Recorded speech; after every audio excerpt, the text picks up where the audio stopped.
Bonjour à toutes et à tous et bienvenue dans ce nouvel épisode sur la chaîne Un brin de japonais. Alors cet épisode sera le tout premier d'une série consacrée à l'étude des kana, donc les hiragana et les katakana. Pour ceux qui ne le savent pas, les kana sont un système de syllabaires. Nous en avons deux, donc comme j'ai dit précédemment, les hiragana et les katakana. Pourquoi syllabaires? Parce qu'en fait, nous avons un alphabet, nous avons des lettres. Chacune de ces lettres, nous pouvons les combiner pour créer des sons nouveaux.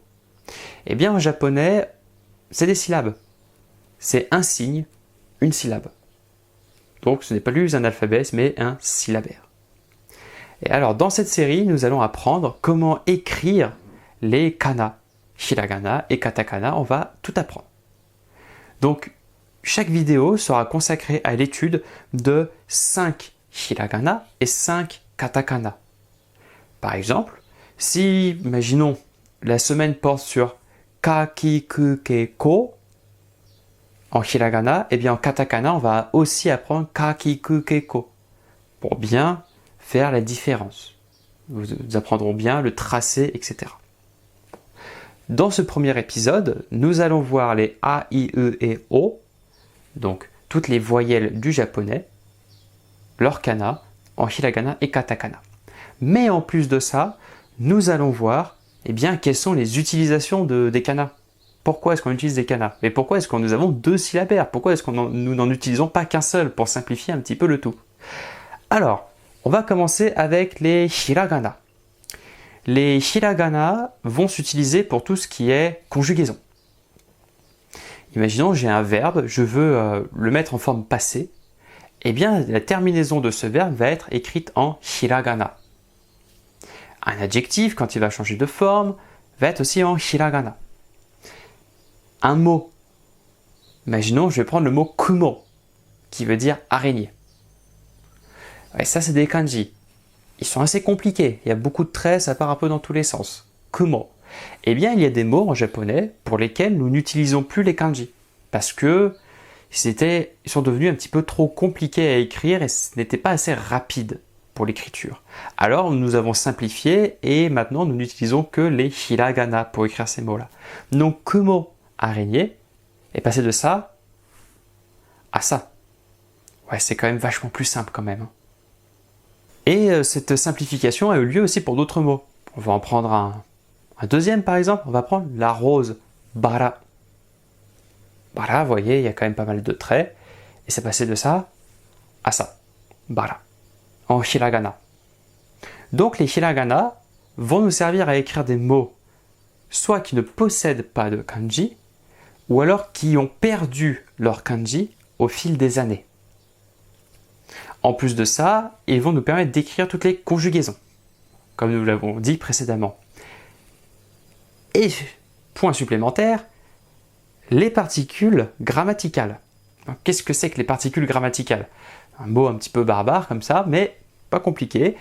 Le japonais se base sur un système de particules grammaticales qui sont en réalité des sortes de suffixes que nous allons accoler à des mots. Et ces suffixes vont donner le rôle du mot dans la phrase. Par exemple, si dans ma phrase j'ai un mot qui est le COD de ma phrase, eh bien je vais devoir mettre après ce mot-là la particule du COD pour indiquer que mon mot est le COD dans la phrase. Si j'ai un mot qui est un sujet dans ma phrase, un sujet grammatical, eh bien je vais lui mettre la particule du sujet grammatical pour indiquer dans ma phrase bien que ce mot, c'est le sujet grammatical de ma phrase. Voilà. C'est tout aussi simple que ça les particules. Nous en avons plein et ce sont en fait que des petits suffixes que nous allons mettre derrière les mots pour indiquer à quoi sert le mot dans la phrase et quel est son rôle. C'est pas compliqué. Et donc ça, c'est le domaine des hiragana. Et les katakana dans tout ça? Parce que si les hiragana servent à écrire la conjugaison, les particules grammaticales, les mots qui n'ont plus de kanji ou les mots qui n'ont pas de kanji et tous les autres mots, pourquoi est-ce qu'on utilise des katakana? C'est bête. Alors les katakana, eux, vont nous servir à principalement trois choses. La première utilisation, ça va être pour la transcription des mots étrangers. C'est assez pratique. Moi, mon prénom, par exemple, je ne peux pas l'écrire en... on peut toujours trouver des équivalences en kanji si on veut, mais quand on fait des papiers au Japon, on va écrire les noms occidentaux en katakana. On ne peut pas faire autrement, parce que ce sont des noms qui n'existent pas au Japon. Ce ne sont pas des mots japonais. Alors nous les écrivons en katakana. Je peux prendre par exemple le mot running. Running. Donc là on peut le voir, il s'affiche ici. Running. C'est la course à pied. Voilà. Pour dire course à pied en japonais, on va prendre le mot anglais, on va le prononcer à la japonaise et l'écrire à la japonaise.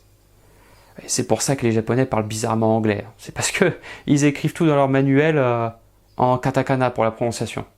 Donc c'est pas une légende, hein, les Japonais, sauf ceux qui apprennent réellement l'anglais à la fac, etc., qui font des études d'anglais. Hein.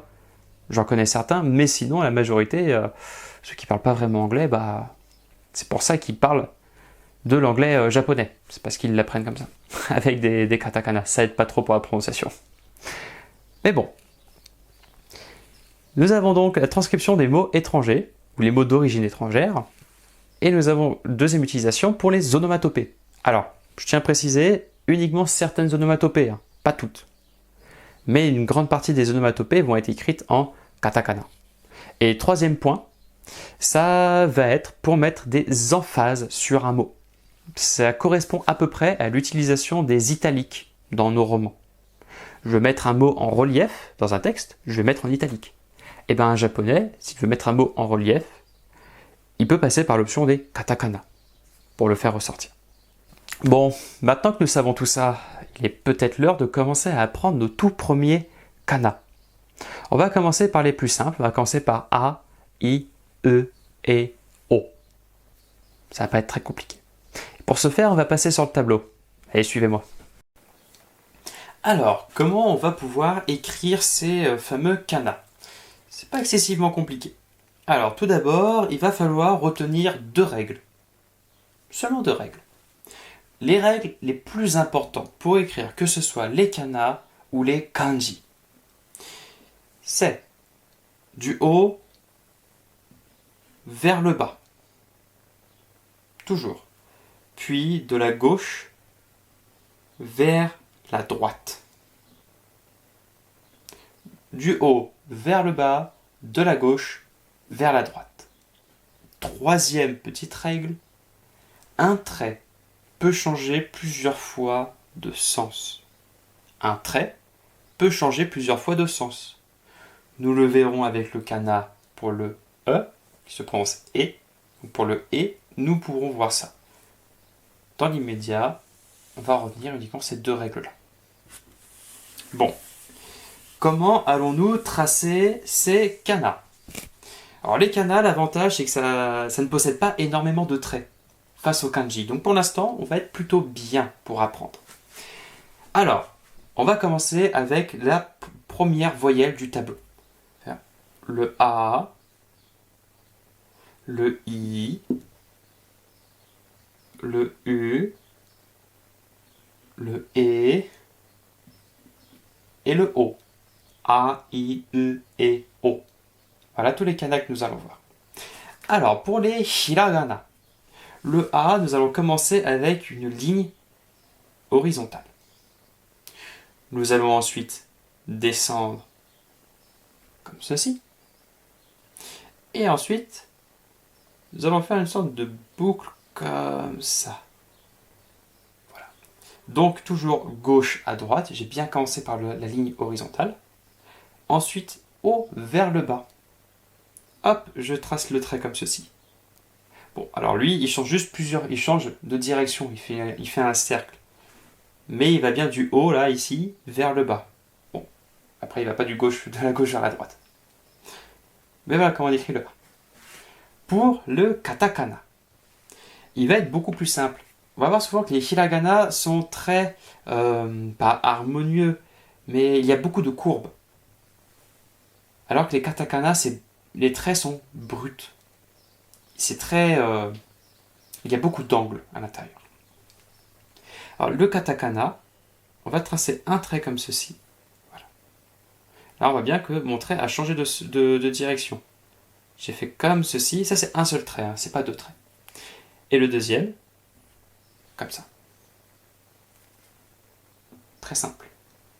Le I maintenant. Le I, on va partir comme ça. Alors là, cette petite partie que j'ai faite ici qui remonte, vous n'êtes pas obligé de la faire. Hein. C'est uniquement lorsqu'on écrit en fait au pinceau, en calligraphie, on a l'habitude, quand on arrive en fin de trait, eh bien, le temps de lever le pinceau et de débuter l'autre trait, le pinceau est encore un petit peu en contact avec la feuille. Par conséquent, ça nous fait des petits traits.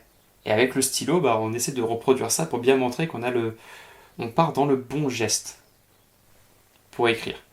Parce que ça nous donne une indication sur la direction du prochain trait. Hop, si on suit le prochain trait, il va commencer par là. Et il va bien commencer ici. Moi, je fais pas tout à fait... voilà. Un peu plus comme ça. Ça, c'est le I. Le I en katakana, on va commencer du haut vers le bas. Voilà. On va tracer un trait comme ça. Et ensuite, hop, une ligne verticale. I, A, I, A, I. Le E maintenant. Hop, comme une sorte de petit accent. Gauche, droite, haut, bas. Hop, petit accent. Et ensuite, on trace une sorte de petite boucle, comme ceci. En katakana, on va devoir tracer d'abord une petite ligne verticale ici, puis une deuxième à peu près à hauteur, mais plus sur la gauche. Et une fois que nous avons fait ça, on va relier les deux points et on va redescendre.